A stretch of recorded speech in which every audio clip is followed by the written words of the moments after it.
नमस्कार। आज हम हिंदी साहित्य के एक बहुत ही अहम मोड़ पर खड़े सूर्यकांत त्रिपाठी निराला जी की बात करेंगे और उनके प्रसिद्ध काव्य संग्रह परिमल की गहराइयों में उतरेंगे। जी। हमारे पास इसका एक काफी विस्तृत विश्लेषण है जिसका शीर्षक है परिमल, निराला की काव्यात्मक सुगंध। जी। तो आज हमारा मकसद क्या है?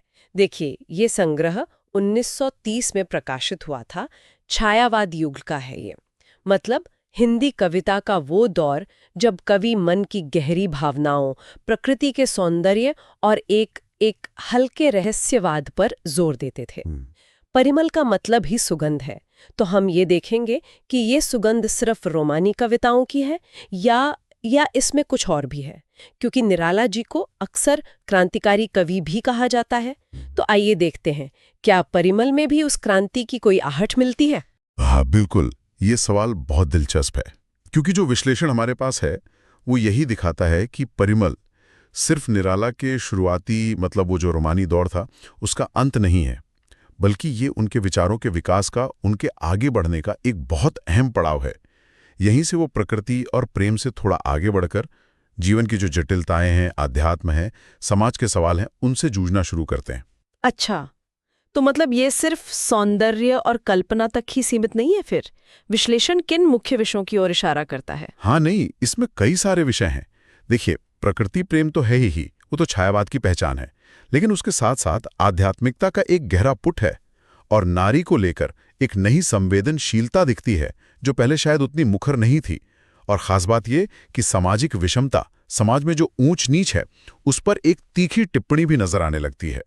यही चीज आगे चलकर निराला की पहचान बनी और साथ ही एक एक व्यापक मानवतावादी दृष्टिकोण भी उभरता दिखता है। तो ये कह सकते हैं कि यहीं से निराला की कविता का कैनवस जो है वो बड़ा होने लगता है। विश्लेषण में कुछ कविताओं का खासतौर पर जिक्र है, जैसे वरदे वीणा वादनी वरदे। ये तो सरस्वती वंदना है ना? हाँ, है तो सरस्वती वंदना ही, लेकिन विश्लेषण ये बताता है कि ये सिर्फ एक भक्ति गीत नहीं है। इसमें ज्ञान की, कला की और स्वतंत्र विचार की कामना तो है ही, उसके साथ साथ एक राष्ट्रीय चेतना की गूंज भी सुनाई देती है। इसके अलावा वीणा और शक्ति और क्षमा जैसी कविताएं भी हैं जो निराला की दार्शनिक गहराई और भाषा पर उनकी जो अद्भुत पकड़ थी उसको दिखाती हैं। अच्छा, भाषा की बात आई तो निराला की भाषा तो अक्सर थोड़ी कठिन मानी जाती है। विश्लेषण इस बारे में क्या कहता है? हाँ, ये बात उठती है। विश्लेषण उनकी संस्कृत निष्ठ हिंदी के प्रयोग पर ध्यान दिलाता है। मतलब ऐसी हिंदी जिसमें संस्कृत के तत्सम शब्दों का प्रयोग ज्यादा होता है। ये उनकी शैली का हिस्सा था, जो उनकी बातों को एक गंभीरता और क्या कहते हैं, एक शास्त्रीयता देती है। लेकिन साथ ही वो प्रतीकों और रूपकों का भी खूब इस्तेमाल करते हैं। प्रकृति है, संगीत, वाद्य यंत्र हैं, पौराणिक कथाएं हैं, इनसे उनकी कविता में कई परतें जुड़ जाती हैं। और सबसे खास बात, जिसे विश्लेषण बिरुंब विधान कहता है, यानी शब्दों से ऐसी तस्वीरें बनाना जो सीधे मन पर असर करें, उसमें तो निराला माहिर थे। गंभीर से गंभीर विषयों को भी वो एक संगीतमय लय और बहुत स्पष्ट तस्वीरों के साथ पेश कर देते हैं। और भावनाओं का क्या? स्रोत में रस का भी जिक्र है। ये रस क्या होता है और परिमल में कौन से रस मिलते हैं? जी, रस भारतीय काव्यशास्त्र का एक बहुत पुराना सिद्धांत है। इसका मतलब है कविता को पढ़कर या सुनकर मन में जो खास तरह की भावनाएं पैदा होती हैं, वो रस हैं।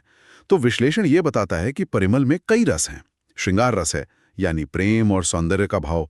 वीर रस है, यानी बहादुरी और उत्साह। शांत रस भी है, जो मन की शांति और वैराग्य की ओर ले जाता है। और करुण रस भी है, यानी दुख और सहानुभूति का भाव। तो ये दिखाता है कि निराला कितने अलग अलग तरह के जज्बातों को अपनी कविता में जगह दे पाते थे। सही। तो इन सब बातों से परिमल का साहित्यिक महत्व कैसे तय होता है? मतलब हिंदी साहित्य में इसकी जगह क्या है? और उस समय की जो नई आधुनिक चेतना आ रही थी, उसके बीच एक पुल जैसा काम किया। इसने हिंदी कविता के भावनात्मक और दार्शनिक दायरे को और फैलाया, उसे और बड़ा किया। और इसने बाद के कवियों को भी एक तरह से प्रेरित किया कि कैसे व्यक्ति की निजी भावनाएं और समाज के प्रति उसकी जिम्मेदारी, इन दोनों को एक साथ साधा जा सकता है। तो अगर सार निकालना हो तो परिमल महज कविताओं का एक संकलन भर नहीं है, बल्कि विचारों, भावनाओं और कला का एक संगम है। इसमें निराला की प्रतिभा साफ झलकती है। रोमानियत भी है, यथार्थ की झलक भी है, भक्ति भी है और विद्रोह की एक चिंगारी भी दिखती है। सुंदरता के साथ सत्य को साधने की उनकी जो कोशिश थी वो यहाँ साफ नजर आती है। बिल्कुल सही कहा आपने। विश्लेषण का जो निष्कर्ष है वो इसे बहुत खूबसूरती से समेटता है। वो कहता है, परिमल निराला की विकसित होती आत्मा की सुगंध है, साहसी, चिंतनशील, करुणामय और हमेशा गूंजने वाली।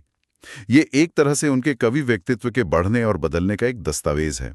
वाकई बहुत खूब।